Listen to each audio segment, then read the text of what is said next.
All right. Hello. Welcome. My name is Aaron, I'm Angie. and we are a curious couple. Thank you so much for being here and listening. We're excited to be doing this. It's something brand new to us, but yeah, we'll see where this goes. We're just thank you again, like you said, for being here and learning with us. And that's really what this whole podcast is based around. Yeah, I think one of the things that has been a key element of our relationship is just the theme of curiosity. We've had a lot of different lives that we've lived, lived, and the ability to always be curious and to ask questions has really helped us out. Exactly. And for those who don't know, Aaron and I have been together for 10 years. So we've been able to be very curious as a couple for a long time. We just wanted to share some of the things that have helped us grow, some of the questions that we've had, some of the experiences that we've gone through, and make a safe place for others to do the same. We want to talk to anybody and everybody about anything and everything, right? Exactly.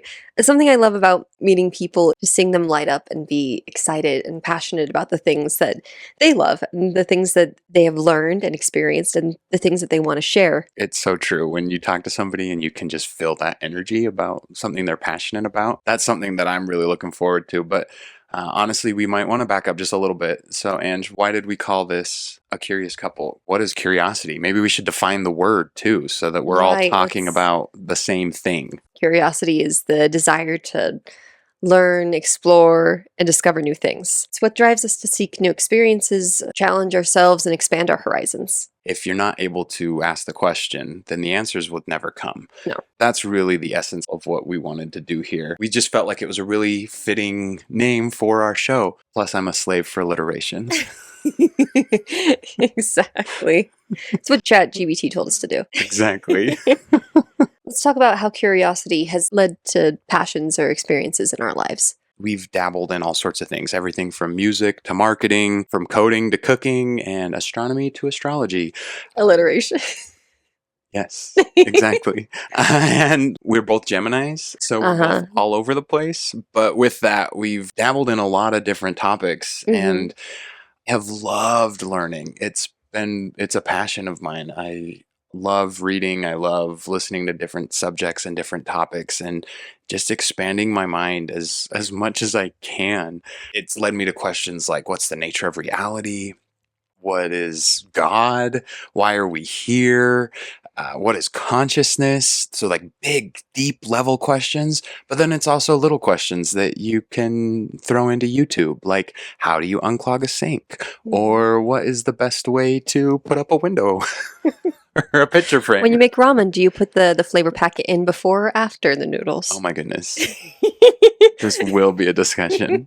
Tell me some of the influences or role models you've had that have led you to curiosity. Anyone could be a role model like Leonardo da Vinci, Isaac Newton, Plato, Buddha. These Oh, people, Buddha, are you kidding me? I mean, we'll talk for hours about Buddha and Jesus, and I mean, I would, but we want to talk about everything. But it really, I think the examples. Oh, I mean, and Einstein Oh, and absolutely. Tesla.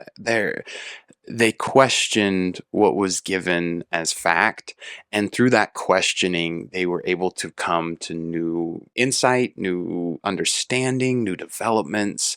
I look up to that, the ability to discover and grow. What about you, Ange? I'm more into the visual aspect of creativity and of curiosity as well. So I think of artists. That curiosity is what drives art and new forms of art. You've got all the different mediums of sketching, painting, writing, photography, sculpting, all these different mediums that were created through curiosity and through what would happen if I did this, or how can I express this in a way that people can see it. Yeah. And that makes me super excited. Well, I mean, you're an artist yourself through and through. You're always creating, and that just I'm didn't trying. spring up out of nowhere, right? No, no, no, no. Oh man, I used to draw all the time. Just on, She still does. I still draw on everything, on everything. But when I was a kid, I used to draw on like little notepads at school or on desks or anything like that. I had a Pokemon book. What? Yeah. That had just like all 150 of the first Pokemon, and I would just flip through and I would just try and draw. My Tangulas were not great, but my Pikachus were awesome. You know, to be fair, Tangela is a tough Pokemon. She was tough. It's just like a rat's nest as you spew coffee. But she had my name in it, so she was like my favorite Pokemon for a while. I feel like every kid had that because mine was Aerodactyl because it was the closest that Right. could get to Aaron. Yeah, Now there is an Aron Pokemon. it's true. Literally, he's like a little beetle. We're not millennials. I drew on everything, and I was just so curious on how these artists were able to come up with these fun characters, and I wanted to create my own. And so that kind of escalated and grew as I got older. Now a lot of my designs are very feminine, bubbly, floral. That all just came from the curiosity of how can I express myself through art. I love that. Thank you. I think another thing for me growing up is I have a fantastic big sister. She's okay. She's I'm just okay. kidding. I love you, Cynthia. Probably one of the only people listening. So thanks. No, I love Cynthia, and she was a huge influence on me growing up. She was always curious about everything and just how everything worked, and I loved the way that her mind worked, working through all these different concepts, like STEM-based Yeah. categories. But then she also was a huge influence in art for me. Like she and I, we drew pictures together growing up, and then she inspired me to paint walls. Like all accent walls are inspired by her because she was able to paint her orange bedroom black one day, and it was just blew my 13-year-old brain. I love that. It's awesome the things that really stick out to you when you're a child. These things that are seemingly little and trivial really can make a big impact. Absolutely. So one thing that I really want to point out is that curiosity, it's not only a personal trait, but it's also a collective force, I think would be the best way to put it. Hmm. Because it's something that can shape us as individuals, but then it does shape our entire society. Separates man from the beast. Right? Like curiosity really is what motivates people to like explore new lands. It's what had us explore space. It's what's led us to create new inventions. The Wright brothers asking, why can't we fly? But then it really shapes us as a society as well. We take those ideas that may have sparked by an individual, and then we run with it as a society and make it unique and something that works for all of us on a collective level. Cultural changes, religious changes, philosophies, all sorts of things. Like a few people that come to my mind are Charles Darwin, who developed the theory of evolution and natural selection, which is one of my favorite topics. But then I also think of William Shakespeare. Oh, absolutely. I mean, he was asking questions that people weren't even thinking to ask in the face of kings and queens sometimes. I mean, most of the time, all the time, technically. And he really pushed what you can do with the English language. So Absolutely. I love that. What do you think, Ange? What are some people that have really inspired you? Ooh, I mean, I love all the ones that you talk about for sure. But again, I'm gonna go back to my artists and my musicians. We have Van Gogh, just beautiful, beautiful paintings, which really changed the world from, oh man, come on, art school, come on, art school. Changed the world from those realistic, kind of more emotionally dry paintings into these beautiful, dreamlike state, gorgeous, mind-opening ideas. And then we have Beethoven, who we still play music today. We have our writers like Jane Austen, Pride and Prejudice, which is still a massive, beautiful story that people love to tell. And then we have Tolkien. We have J.R. Tolkien. Oh, We do love we Tolkien. do love Tolkien. Yeah. J.R.R. I always miss one of the R's. That's fine. It's an alliteration. No, because I especially, and again, I love J.R.R. Tolkien because not only did he create beautiful, heartwarming stories and characters, he created an entire world. Like, what if? Oh, an entire universe. Oh, exactly. What if I wrote this brand new language? Would people be dedicated enough to be invested in the story? And if, lo and behold, people are invested enough that they can speak the actual language that he created. They like learn it and speak it fluently. I am not one of those people, but it does happen. It does happen. But I mean, curiosity isn't always, it's funny because you talk about explorers, inventors, and all these incredible beings. They're kind of the one in a million What would you say about curiosity not always being the easiest way or the Oh, yeah. I mean, it's definitely hard to question the norms of society because it's really not always a smooth and pleasant journey. Like no, it's the sometimes it's natural difficult. man. Yeah, yeah. I mean, but it can be difficult and risky and dangerous. It can lead to mistakes. You can encounter failures, face rejection. Sometimes it even causes us pain, frustration, and disappointment. This might sound silly, but we literally read Curious George tonight, You did. and he's always asking questions. We read it to our two little girls for a bedtime story, and it doesn't always work out well for him, but because he's open to it and he's asking the questions, he usually gets to the end. We read his birthday surprise book tonight. But really, one of the biggest obstacles to curiosity is fear. Yeah. Just fear of the unknown, fear of the unfamiliar, fear of the unexpected. Fear, it makes us hesitate. It can make us doubt. It can make us Mm. avoid things. It gets us stuck in our comfort zone. Oh, absolutely. Yeah, in our routines, even. It can get us stuck in our assumptions.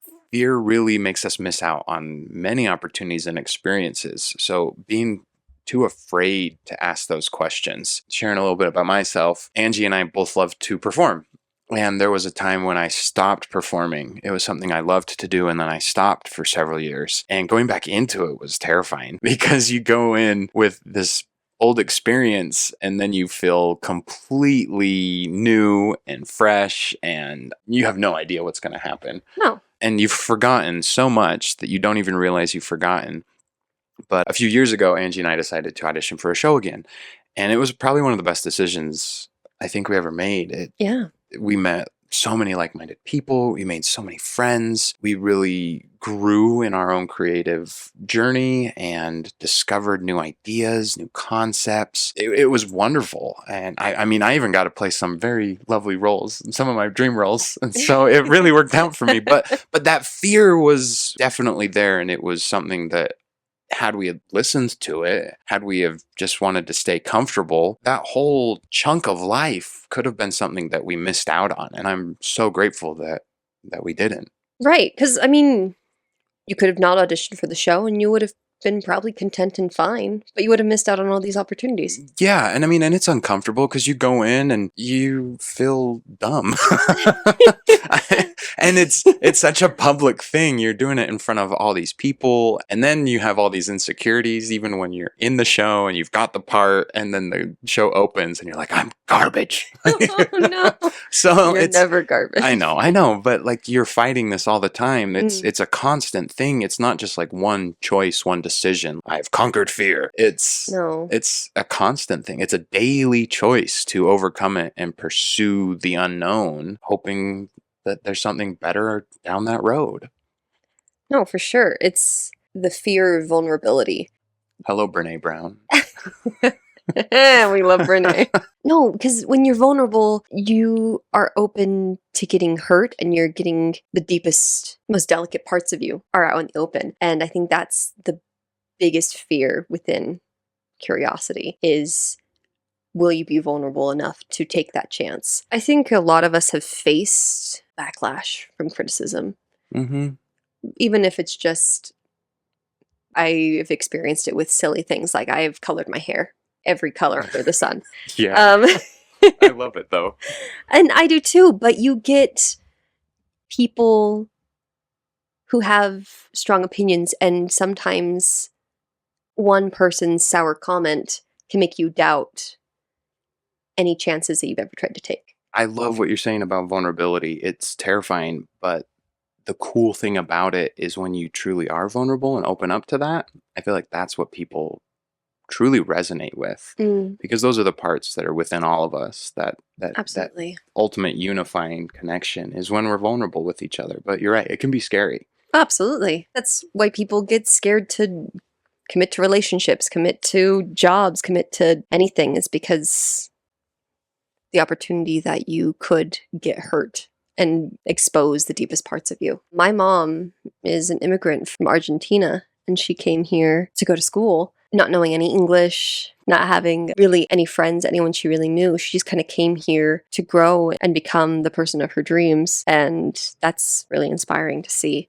But there's a lot of backlash that can come from that because I think it takes a lot of courage to leave home and then to come to a place where you have to figure everything out on your own. If you don't take chances to grow, then you're just going to stay in the same place. It's true. If you are scared and you don't ask the question, you're not going to get anywhere. Okay, so now it's time for philosophy moment with Aron, because here's Philosophy my with big... Aron. Okay, that's not a real thing. It This is is now. literally episode 1, so chill out. So the question that I was thinking when we were setting this whole episode up together is, why are we curious in the first place? Where does curiosity really stem from? Monkeys. Right? How does it affect our behavior and our emotions? These are the kinds of questions that I really like. One of the theories is that it really did come from natural selection, that there was a benefit for growing and putting ourselves in different situations. I mean, that's how fire was discovered, was curiosity. How tools were discovered, how the wheel was discovered, was there's got to be a better way. Well, survival, right? Yeah. And so it's something that's inherent in our collective DNA as a species. We are propelled and motivated to move forward and to advance. I love talking about natural selection. I read a book recently, well, maybe about a year and a half ago. Recent for some people. Called Why Buddhism is True by Robert Wright. I remember it clearly because it was a really profound book to me at the time, and it still is, but it really talks about natural selection. He explores the connection between the evolutionary psychology, neuroscience, and Buddhism. The main argument of the book, for those who haven't read it, is that natural selection has shaped our minds to make us who we are, and because of our modern world, we suffer from that in essence. And then because of the suffering, we're motivated to avoid failure. We're motivated to only seek success and to really avoid the failure at all costs. But if you look at it, failure to our ancestors was a lot more catastrophic, because if they failed, it was typically a life or death situation. Right? Whereas if we fail, it's, oh, I'm going to be embarrassed. It's an emotional... Yeah, natural selection was true, but is no longer true in the same sense that it was. I remember him talking about our knee-jerk reaction to a false positive. So he talks about you're walking down a trail, you hear the bushes rattle, and your brain instantly goes, it's a snake. And 9 times out of 10, it's not a snake. But it was. Exactly. And that's why our brains are developed that way, is the one time it's better to be wrong the 9 times and save your life the one time than to be oblivious to it. Because most of the time it's a squirrel or a chipmunk or anything else that's completely harmless. It's a really interesting read because, like I said, it really talks about the fear of failure. It's almost artificial to us at this point. Right, like you were saying. Most of the time, if you decide to wear a funky outfit that day, it's not a life or death situation. Yeah, not anymore. No, if not anymore, it's more an emotional risk or even a psychological risk that you're 100%. taking. But that's not to diminish how scary that can still be. Like, one of the most common fears of people is public speaking. Case in point. Case in point. You're probably not going to die if you go up and you speak. However, being in front of that many people, being vulnerable, being seen, those are all deep-rooted fears that as human beings we've developed over the years of just growing and advancing. The fear is real, but it's more of a superficial level, so it's something that we can overcome. Right. We can be scared and ask the questions. We can be scared and pursue new ideas. Yes. Well, and I think that's so exciting because then we have so much opportunity to be curious because we aren't risking everything to explore new ideas and art forms and thought patterns and anything else that we are looking into. I love that, 100%. It's a lot less of a risk. We live in a very different society. Absolutely, we do. And it helps us overcome being stagnant and continue to progress humankind and continue to progress what we hope to bring into the world. Because of the difference from how natural selection evolved, that took millions and millions. Hundreds and thousands of millions of years for any substantial change to really take place. And our society and our world changes daily, it seems. At this point, it sounds like there's a very big disconnect then from our instincts that are programmed into us by natural selection and our reality that we're actually living. A couple things that I had wanted to ask you then is some of your curiosities that helped you adapt to different situations. Uh, right out of high school, I seriously, right out of high school, I decided I was going to move to Florida. And then you started dating me after the decision, but before the move. But before the move, Yes. promise ring. I'm Anyway, sorry. You could start that. you were in the story, I promise. Don't forgive me. No, so right after high school and after starting dating Aaron, I decided to move to Florida because it was something I had always wanted to do. However, I was barely 18, never lived away from home, never had a real job that was more than, 10 hours a week. And I did it because I was scared not to. It was that balance of what's the bigger fear for me? Okay. The fear of missing out on this opportunity of living in Florida and working in a place I've always wanted to be, or stay here and continue doing the path that is comfortable and safe and what a lot of my friends are doing. I'm really glad I did it, even though dreams changed and things changed. But I grew as a person. I was able to live on my own. I learned how to make pasta. That was a big deal. Still with unanswered ramen questions, though. It was, okay, They will ramen haunt questions. you forever. Ramen questions versus pasta questions. Different kind of noodle. But I grew. I wasn't as naive as I was before. I'm grateful that I don't have to live with the fear of unknown versus the fear of, oh my goodness, I have to go and figure this out on my own. Yeah. I remember because we were talking a lot at that time while you were gone, and it was a lot of changes. Yeah. They weren't all easy. No. And different culture and different ideas. And you were constantly growing and stretching. And then you were meeting guests from all over the world because Absolutely. you were working at Disney World. I You weren't just was. in Florida. You were at Disney World. Right. So there was also that aspect of learning to work for a massive corporate company. As much as I love the magic there, don't get me wrong. I It was completely challenging to come from little Utah girl into Florida with so many different cultures and so many different people and languages and jobs that I didn't even know I was going to be performing or how to do. But you did it. You killed it. I And did it. I loved it. I got to visit you out there and you found places you loved. Mm. I love hearing you talk about it. Your curiosity won out over the fear, and it also won out over the complacency. Mm. Those are the two things that really hold us back from asking and being curious is fear and complacency. We've already discussed the fear, but the complacency is just being comfortable with your situation, comfortable in your setting, comfortable with your ideas, comfortable with any aspect of life. And so you fail to question it. One of the quotes I really like is fear makes us close our minds and complacency makes us stop our minds. Ooh. Yeah, it just shuts us down. Fear and complacency, they make us miss out on richness and diversity of life. There are ways to overcome both, and I think your story illustrates one of those. The fear of coulda, shoulda, like I don't want to miss out on that. So it did prompt you to it. One of the ways that we can overcome fear and complacency is just to develop a sense of awareness. Right. A sense of wonder, a sense of fascination, awareness. It means really to be mindful, to be present. Like living in the present moment. Eckhart Tolle is another one I will talk a lot about. Finding that now and living in it. When we're able to do that, then we see amazing things. We see beauty, we see complexity, we see mystery. The world is absolutely fascinating. Mm-hmm. I have lived on this earth for decades now, and it was just, and it was really just the last few years where sunsets just wrapped me up. I'm always just being caught up in the sunset now. I love finding that moment because in that wonder and in that beauty, you're able to be still. It really combats the fear and the complacency. It pulls you out of your mind, brings you into the moment. It does. Oh my goodness, especially sunsets, because if you look away even for a moment, it could be gone. It's the ultimate living of the now. They're so fleeting, but everything is fleeting. Mm-hmm. Everything, even this moment. For us recording, for you listening, the moment is here and gone. The analogy of creating and simultaneously devouring. That's what we're looking for. When you find that moment, then you're able to be like, wait, why? And that pushes us past the fear and it can push us through the complacency. Another way I feel that we can really overcome the complacency is just to be foolish.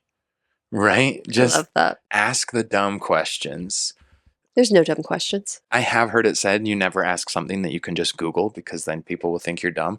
Who cares? Who cares? Most people are so wrapped up in their own anxieties Hmm. and their own life that they're going to forget in 2 seconds. It'll be in and out. So just ask the question. One thing that we do as performers, I'll just talk for myself. I won't rope you into this. But when I have no clue what I'm doing, I just go foolish, full on foolish. And most of the time in that foolishness, I find what I need to for the character. I would recommend just being foolish, asking the silly questions, looking silly. Everybody looks silly when they start Everybody out. does. We're going to look back on this and we're going to look silly to ourselves. Oh man, I don't remember who said this quote. You're never going to have your finished product on day one. You're going to have to work up to that. So why would you give up on day one? I love that. And as someone who struggles with perfectionism, yeah. Perfectionism gets portrayed as everything must be perfect, but Black really, Swan.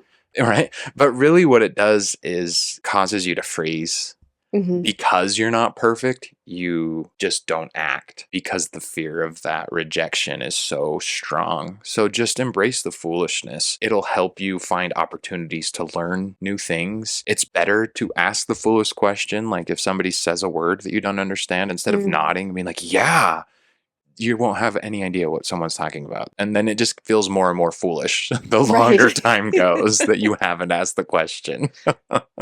I totally agree. Oh my gosh, asking questions is the best way to create curiosity and Yeah. to keep growing within it. There are so many different ways to ask questions and to continue learning. You can read books, you can listen to podcasts. What? Now you can listen to lectures, YouTube, travel to new places, talk to people from their learned experiences. There's so many different ways to continue growing. And if you're not growing, you're stagnant. And that's something that we don't want to do. That's a big reason of why we would like to do this podcast is for ourselves. If no one listens to this, then at least we're asking questions. Exactly. Oh my goodness. I think another way to bring curiosity is to adopt that childlike nature. Like you said, there's no dumb questions to continue playing the fool. I love, and this is probably just me being a parent, but I love that our children can question everything. And there is no shame. There is no feeling of being foolish. They are just genuinely, why does it work like that? Why is the sky blue? Why can't I touch that? Like, why can't I lick this? Why can't I drag a blanket through the mud Oh my gosh. and then cuddle it all Oh night? my gosh. But in all seriousness, it is those fresh, innocent eyes being able to unashamedly ask the questions. And I hope that I'm going to be able to be more like that. I strive to be that way. Children, they see the world so fresh. They do.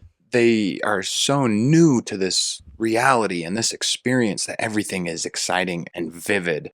The complacency comes in when it's, oh yeah, been there, done that. Oh, I've seen 100 sunsets by now. Oh, I know what snow feels like. It's Right. But then I also really enjoy when they do find something that they love. oh man. It is that consistent joy. How many times we watch the same Bluey episode, but they still continue to dance and get excited when they hear the theme song because they were able to be curious enough to find something they enjoy and then just the pure joy of enjoying it.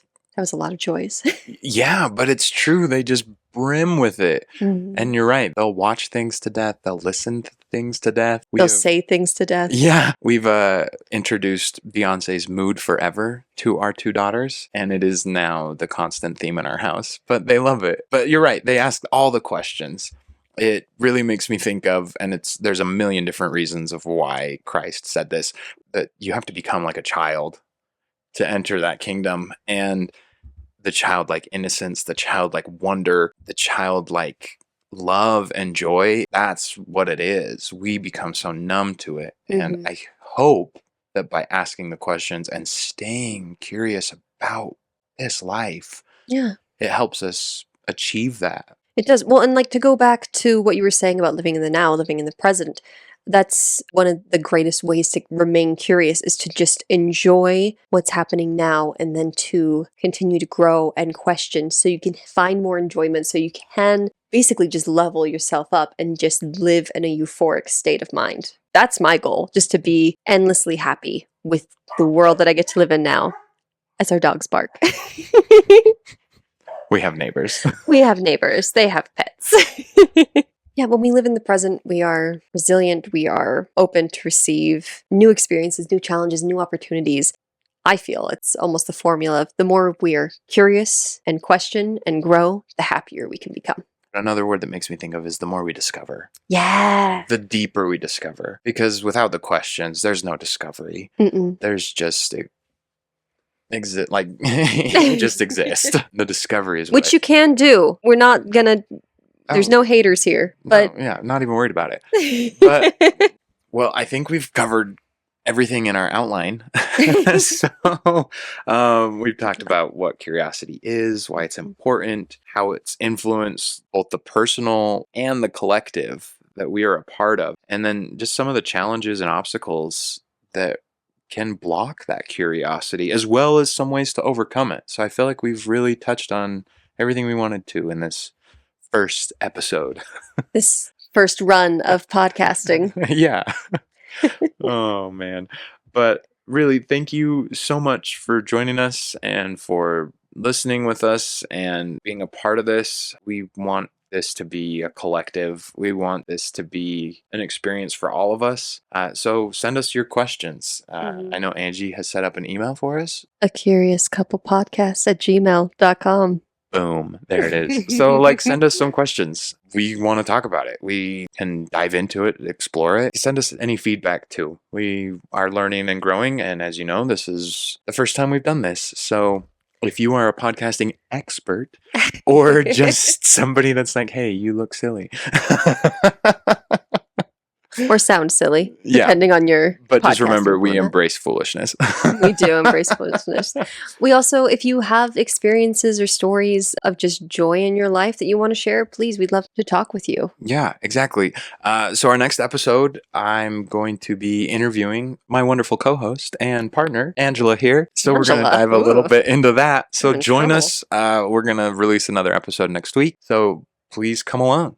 Thank you so much. I'm really excited to keep talking with you guys. And I feel a lot of gratitude and excitement. So again, thank you for your time and your support and your energy. Hopefully your feedback. You guys are the reason we want to be here. We want to grow with you. Thank you so much. Follow, subscribe, all of the podcasting things. We'll have those all in the show notes. Yeah, we will. And then we wanted to leave one challenge for those who have made it to the end. Yes. Yeah. Do you want to give them the challenge, Ange? Yes, we want to challenge you to find something that sparks your curiosity and pursue it with passion and courage. It can be anything big or small, simple, complex, familiar, unfamiliar, just something that's going to challenge you for whatever it is. Just be curious, be brave, be happy. Life is to be enjoyed. I'd rather you enjoy the fear of being able to conquer something rather than feel the disappointment of being complacent. Well, until next time, we'll see you then. Stay curious.